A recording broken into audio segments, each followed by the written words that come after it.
Comment un garçon de 9 ans a volé une voiture pour arriver à l'école à l'heure? Comment un Américain est parvenu à vendre sa vieille montre à un prix hallucinant? Et quelle créature marine pourrait avoir dévoré des crocodiles au fond de l'océan? Salut les amis, ici YouFact, commençons!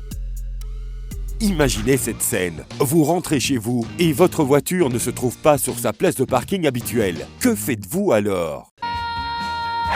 Bien sûr, la prochaine étape consiste à rédiger un rapport de police. Et c'est précisément ce qu'a fait l'homme de cette histoire. Mais comment aurait-il pu imaginer que le voleur n'était nul autre que son fils de 9 ans? Celui-ci avait décidé que ça ne valait pas la peine de marcher sur un demi-kilomètre pour se rendre à sa classe de 3e année à pied. Et il avait pris la clé de l'Audi de son père pour se rendre à l'école. Il ne s'agissait pas simplement d'aller visiter les voisins, mais plutôt, comme vous pouvez vous y attendre, de voyager sur des routes occupées aux heures de pointe. Arrivé à l'école, il a garé la voiture juste à l'entrée comme si de rien n'était et s'est rendu à sa classe. Il aurait pu au moins laisser une note à la maison du genre « J'ai la voiture, ne m'attendez pas pour le dîner ». De cette façon, au moins, il se serait vu décerner qu'une petite punition à la maison. Maintenant, son aventure doit se terminer beaucoup plus sérieusement.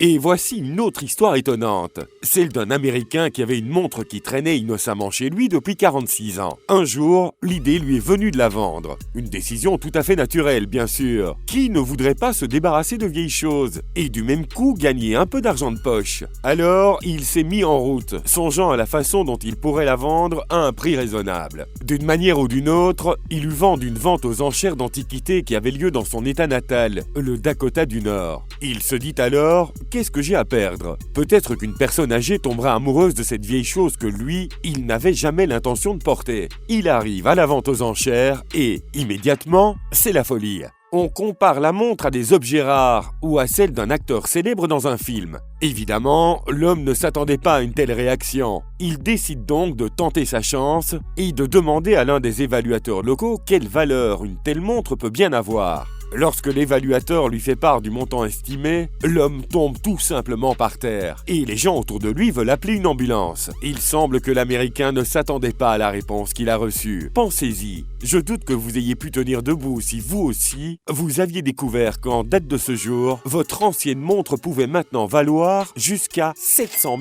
000 $.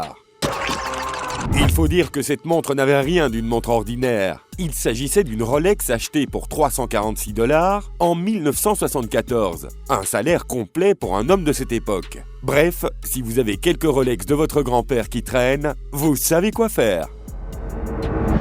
Et parfois, vous pourriez même acheter une horloge pour presque rien et y trouver un trésor à l'intérieur. Par exemple, alors qu'il visitait un marché aux puces, l'attention d'un Allemand s'est trouvé attirée vers une grosse horloge en bois qui commençait déjà à pourrir. « Je vais l'acheter », se dit-il. « Et en même temps, je vais rendre ma femme heureuse pour seulement quelques cents. » C'était comme s'il savait qu'il y avait une bonne raison de l'acheter. Il a ramené l'horloge à la maison, a ouvert les panneaux de bois et y a trouvé 50 000 marques allemands. Il était très heureux, mais c'est immédiatement demandé ce qu'il allait maintenant en faire. Cela faisait déjà 19 ans que les euros circulaient au pays. Personne n'avait besoin de marques. Il est donc allé dans un magasin, mais celui-ci a refusé de les accepter. Puis, il a failli se faire jeter d'un restaurant.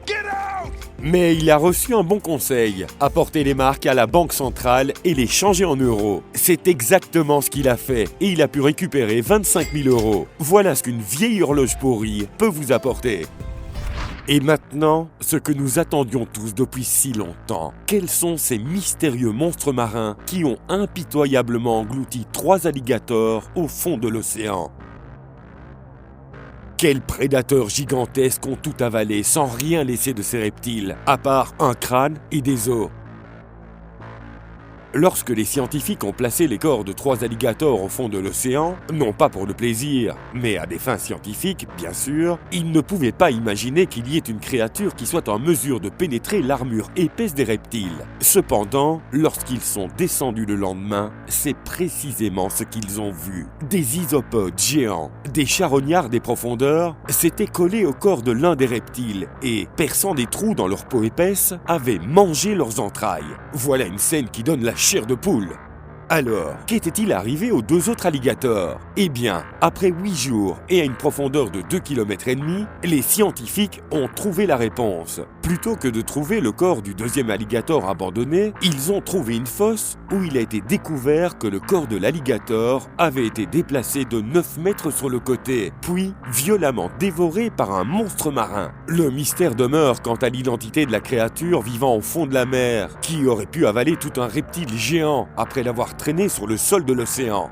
Pour ce qui est du troisième alligator, les scientifiques n'ont découvert qu'un simple squelette après 1 mois et demi. Un monstre glouton n'a rien laissé de lui, pas même un seul gramme de la viande épaisse des alligators, qui est généralement difficile à mâcher pour n'importe quel être. Eh bien les amis, c'est tout pour l'instant. Dormez bien et au revoir!